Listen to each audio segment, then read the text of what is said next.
So we're there. You know, the media likes to say, well, of course you want to repeal Obamacare. You have nothing to replace it. Nonsense. We have a huge, excellent program. And the important thing is, it's market-based.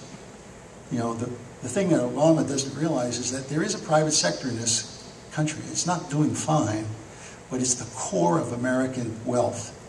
And it's essential that it remain free and that it be given room to function. It's not a government-run business or a sector that is going to make this country well off. It never has in our history, and it's rapidly being destroyed now by them. So we see healthcare reform as a market-based reform, and most importantly, it's patient-centric. It's got to focus the reform of the healthcare insurance industry, the financing of healthcare, not the quality. I'll talk about that in a second, but the financing of it protects you, the patient. It's patient-centric.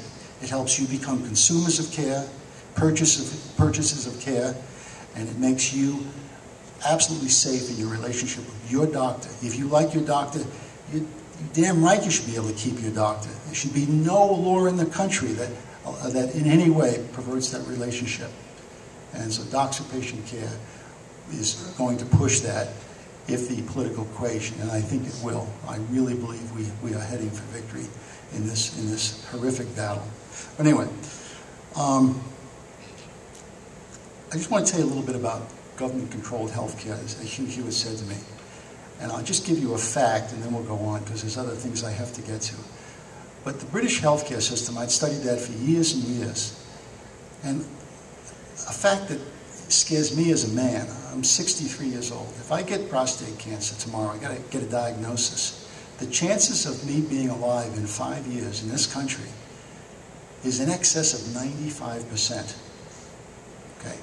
That's a dramatic result of a cancer that at one time had 100% mortality. Okay? If I'm the same age and the same health, and I'm in Britain, I'm a citizen in Britain, and I have to use the British healthcare system, and I get a diagnosis of prostate cancer tomorrow, in 5 years, my chances of being alive are 53%. Now, it's like that in prostate cancer, breast cancer, leukemia, diabetes, hypertension. Every disease across the entire spectrum of human pathology is subjected to that incredible decrement in longevity and outcome because it's a government-controlled healthcare system. The system functions around one thing: cost. It's all about cost. And because it's government-controlled, it's very costly. You know the old adage, if you think healthcare is expensive now, wait till you see what it costs when it's free. I mean, that's true. And the healthcare of British people is so expensive because it's so inefficient and it's so poorly run and it's rationed. It actually kills people. If you're 75 years of age and you're in good health and you need a hip because you've got osteoarthritis and you have another 15 or 20 years in your lifespan, which you have at 75 without major disease, you're going to be put on a waiting list of 3 to 4 years. And the reason why it's 3 to 4 years is because the actuarials that write the rules have determined that if you don't have your hip for 3 years, 30% of you will be dead. And wow, will that be a lot of money saved in the budget?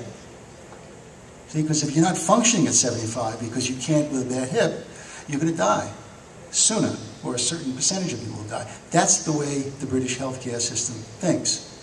And if you convert that to America, and you make this into a government-run healthcare system, which it's about to become if we don't change the political equation in this country, that's exactly how everyone in this room's healthcare will be measured and administered in the next 20 years. It's a nightmare in terms of what's coming. Has any of you heard of IPAB, the Independent Payment Advisory Board? Okay. That is I'm sorry, it is a death panel, indeed. You're absolutely correct. There's 159 new committees in this law, none of which have been paid for. The cost of running those committees, which requires buildings and tens of thousands of employees and probably a big screen TV in every room in the buildings that it's going to, I mean, it's unbelievable. It's going to be $20 to $30 billion a year. So, you know, in 10 years, that's $250 billion just to establish those committees and run them in terms of this vast expansion of government health care. This is what's going to cost so much money. It's not the money being spent on people's health. Heck, $600 billion is going to be taken out of Medicare to be put into other areas of Obamacare to pay for it. So there's absolutely no affordability and there's no patient protection. But can I go to the next 2 slides? This is our group in Washington. We get to Washington about every 3 or 4 months, and we get into Congress. We wear white coats. We conference at the Heritage Foundation, and we go and we speak to our legislators in every state, and we really tell them why the reform has to occur in the way that it has to occur, and why the repeal is so essential. And by the way, tomorrow the House of Representatives is voting a repeal bill, and it will pass. And it's estimated that there are some Democrats that will vote for repeal. Okay, if you go back to the law in 2010, and I'll be very brief about this, but most of you probably know these details.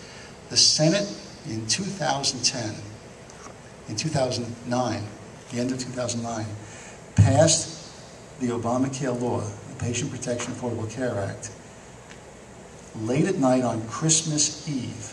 Now, why did they pass that at Christmas Eve? Well, first of all, they had 60 votes. They had ultimate power. Second of all, they were scared of you people. They weren't going to send the senators in the Democratic Party back to Phoenix. Well, Phoenix, fortunately, we had 2 Republican senators, but they weren't going to go back to their Democratic states because the town halls and the Tea Parties would tear them to shreds, okay, if they were going to go back to pass the law after Christmas. So they had to sneak that law through the Senate, okay? After Christmas, the New Year came, the bill got shuffled over to the House. They had a big majority of Democrats in the House. So what did the Democrats do?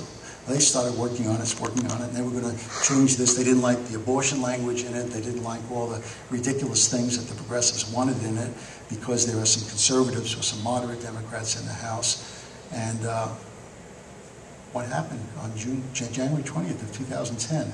Scott Brown got elected in Massachusetts, and the Democrats had 59 votes in the Senate.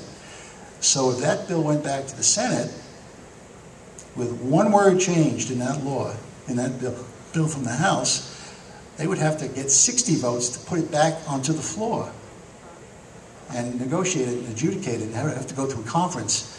So the House had to accept no changes in the Senate bill.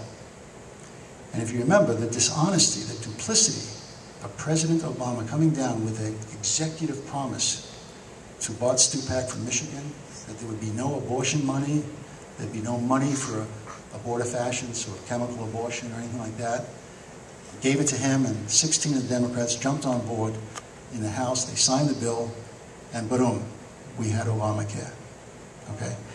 Fast forward to January, February of this year, and Kathleen Sebelius and President Obama come out with a preventive health package that demands that Catholic Church organizations pay for abortion pills, and chemical sterilization, and birth control. The issue was not about birth control. It was really about abortion, but it wasn't even about abortion. It was about control. And this is the first of 2,000 of these things steamrolling down the United States of America if this law isn't repealed in the next Congress. So the law itself was really passed in a very, very dishonest way. Remember, Medicare was passed in 1965. Okay? Medicare was negotiated for 13 years before it got passed. The Eisenhower, the Kennedy, and the Johnson administrations worked on that law for 13 years, 7 Congresses. And guess what happened when they voted on it? It was a strong bipartisan vote. And initially, Medicare was a wonderful thing. It morphed into a terrible thing, and it has to be reformed, and it has to be really put into the 21st century. But when it was passed correctly. It was done right. This law was passed in 15 months. Not one member of the opposite party, and the financing of it was as dishonest as anything in American history. Can you go to the next slide?